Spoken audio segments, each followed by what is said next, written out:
La reforma tributaria 2012.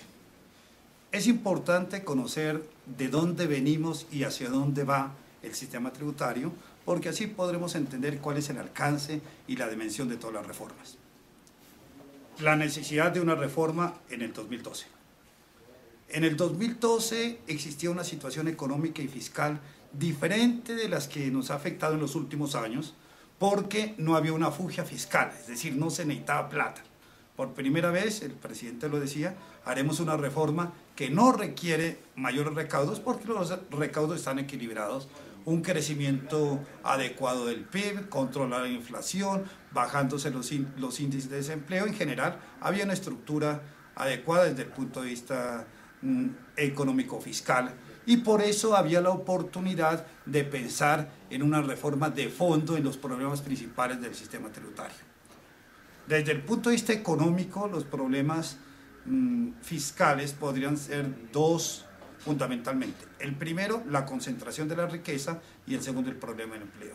Frente a la concentración de la riqueza, el ministro de Hacienda lo había planteado en la exposición de motivos y el propio presidente en la exposición del plan de desarrollo, que Colombia es uno de los países con mayor índice de desigualdad en el mundo.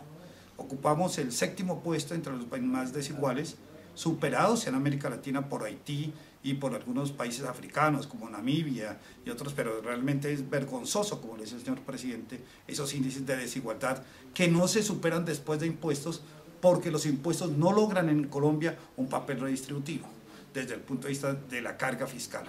Y el segundo tema era que el sistema tributario tenía una carga excesiva sobre la nómina y desestimulaba la formalización y la generación de empleo.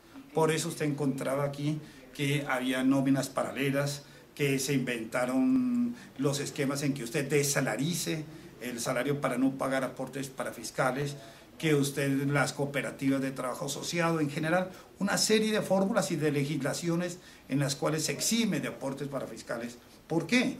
Porque lo que grababa las nóminas de un trabajador más o menos equivalía a un 52% adicional.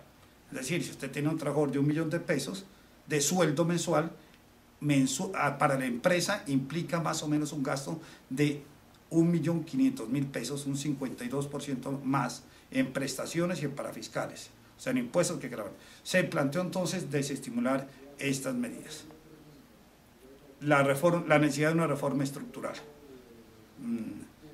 El sistema tributario en Colombia era caracterizado como un sistema tributario regresivo, con muchos problemas de equidad y supremamente complejo.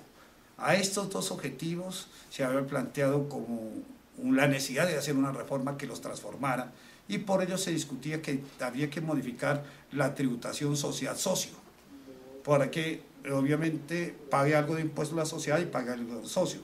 No se trataba en ningún momento de subir la carga sobre las sociedades, sino que la composición de cuánto es la sociedad y cuánto el socio diera una mayor progresividad para que el socio, el dueño del capital, pagara una mayor plata, y la sociedad, si no distribuye dividendos, tendría el mayor incentivo para poder seguir acumulando y desarrollándose, más que cualquier incentivo tributario. Era la fórmula más sencilla que tienen muchos países, algunos países de América Latina y muchos países en Europa. Ese era uno de los elementos fundamentales, la progresividad, y también esquemas llenos de deducciones, de beneficios tributarios, tarifas, casos especiales en que algunas empresas que logran clasificaciones individuales como zonas francas tributan al 15%. En general había una serie de problemas muy delicados que le quitaban ese carácter progresivo a nuestro sistema tributario, así el impuesto de renta fuera importante. Entonces, esto lo había recomendado el Fondo Monetario Internacional, lo habían comentado los analistas de Desarrollo, en los foros de la ANDI, se había planteado la necesidad de un cambio en la estructura del sistema. Sin embargo, acorde con esta posición, el propio gobierno en el proyecto llamado ELISA, que fue un proyecto que se filtró en los medios antes de presentar al Congreso con el ministro Echeverría a la cabeza, en él se estaba recomponiendo la estructura, eliminando deducciones, cambiando que la sociedad tributaría un 27%, el socio un 4%, pero todo eso, cuando viene el cambio de ministro, los ministros deciden no ir por ese camino, sino centralizar la reforma en el empleo, que yo creo que es el corazón de la reforma, y frente a este esquema de reforma estructural, renuncia a la reforma estructural y expresamente lo señala. El pragmatismo fiscal. He planteado que esta reforma se hizo bajo un lineamiento netamente pragmático.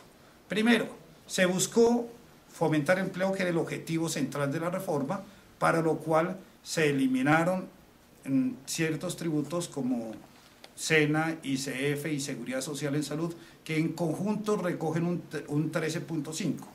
Y eliminada esta serie de tributos, se creó una renta compensatoria, que sería el CRE, con una tarifa del 8%, que más o menos equivalía a eso. Transitoriamente se elevó un punto más para algunas actividades regionales.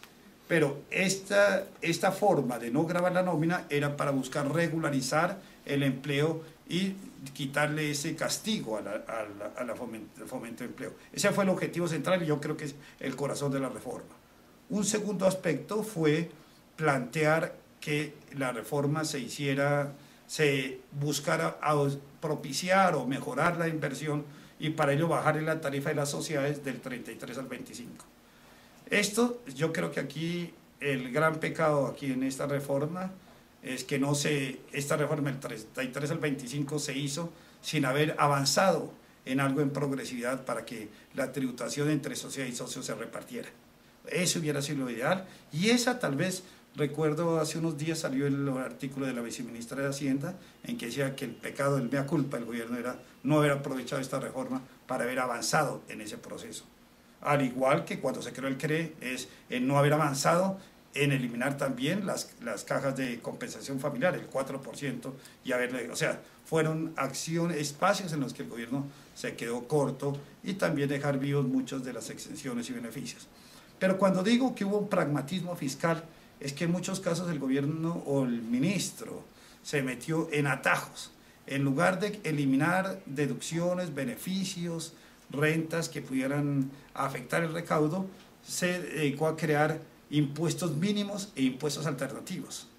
Entonces se crea el IMAN, que es un impuesto mínimo, donde usted compara el impuesto ordinario con el impuesto alternativo, el impuesto mínimo, perdón, el IMAN, y tiene que escoger el mejor, el más grande, y pagar sobre el más grande. Lo mismo sucede con la retención. Hay una retención ordinaria, una retención mínima, compara las retenciones en el caso de los empleados y tributa y le hacen retención sobre la más alta. En otros casos, como pasa con el impuesto alternativo, que aquí se llama IMAS, en el caso de los trabajadores por cuenta propia con el IMAS, compara la renta ordinaria del trabajador que tiene el pequeño taller con la renta del IMAS, la renta alternativa, pero en ese caso allí escoge la que él quiera, puede escoger la menor. Se vuelve todo este sistema de atajos, de en lugar de enfrentar una redefinición del sistema tributario, buscar presunciones mínimas, caminos alternativos, lo que hizo fue mucho más complejo y más dificultoso el sistema tributario. Por esta razón es que cuando usted va a valorar el sistema de la tributación en su conjunto, dice, fue un paso adelante en política fiscal, pero también un paso atrás, algunos dicen 2 pasos atrás, en legislación tributaria, lo veo más complejo, más difícil, supremamente gravoso en algunas medidas. Vale la pena tal vez señalar aquí que hay cosas importantes que destacar. No solo el descargue de la nómina, hubo simplificación en el IVA, eso es importante. También la reducción de la ganancia ocasional para ponerla al 10% es un acercamiento al realismo de lo que es la tributación de la sociedad, el adecuarnos a las normas internacionales, empieza un poco, yo creo que hay aspectos muy importantes, pero los aspectos en cuales dejó deficiencia, problemas son muy grandes, y tal vez para finalmente dar un comentario sobre este tema, es que esta reforma desde el punto de vista recaudatorio fiscal, en mi concepto va a ser si quieren llamarlo así, un descalabro fiscal. El CRE compensa con la caída de los recaudos, con la eliminación de los tributos parafiscales, entonces no tendremos 0 para el gobierno nacional. Incluso yo creo que hay una pérdida por algunas confusiones que hubo. Pero descontando el CRE, si entramos a analizar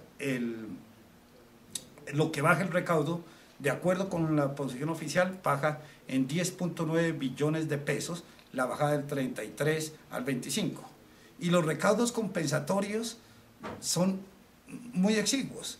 Plantear que va a recibir 4 billones de las personas naturales, esto lo hubiera podido hacer cuando pensaba gravar las personas naturales desde los salarios de 2 millones, pero como todo eso se modificó, quedó reducido a una tercera parte de la propuesta del gobierno, pues obviamente lo que va a recaudar va a ser mucho menos. Póngale 1 billón, piensa recaudar 1.800.000 por control de elevación, póngale 2 billones, son 3, amnistías, 500.000 millones y es lo que es transitorio, otro billón si quiere, son 4 billones, frente a 11 billones que rebajó, está ante un déficit de entre 8 billones y 5 billones en el mejor de los casos, si la administración tiene un adecuado. Cada reforma tributaria daba como recaudo unos 2 billones de pesos adicionales. Quiere decir que esta reforma tributaria estaremos a unos -2 o -3 reformas tributarias, y lo que lleva indudablemente es a pensar que va a ser necesario otra reforma tributaria para que corrija la crisis fiscal que deja esta reforma, para que corrija adicionalmente los problemas legales de estructura y la complejidad que se aumentó en grado sumo con esta reforma. Y finalmente seguimos pensando en la necesidad, que parece ya una utopía, de que Colombia tenga un sistema tributario con una reforma estructural que lo haga progresivo, equitativo y justo. Es un sueño que tenemos los tributaristas y que seguiremos pensando en él. Gracias. Y aquí está nuestro libro, donde usted puede ver todos los comentarios y todas las discusiones. Salieron como 650 hojas de artículo por artículo y con una reflexión inicial y unas conclusiones sobre todos estos temas. Muchas gracias.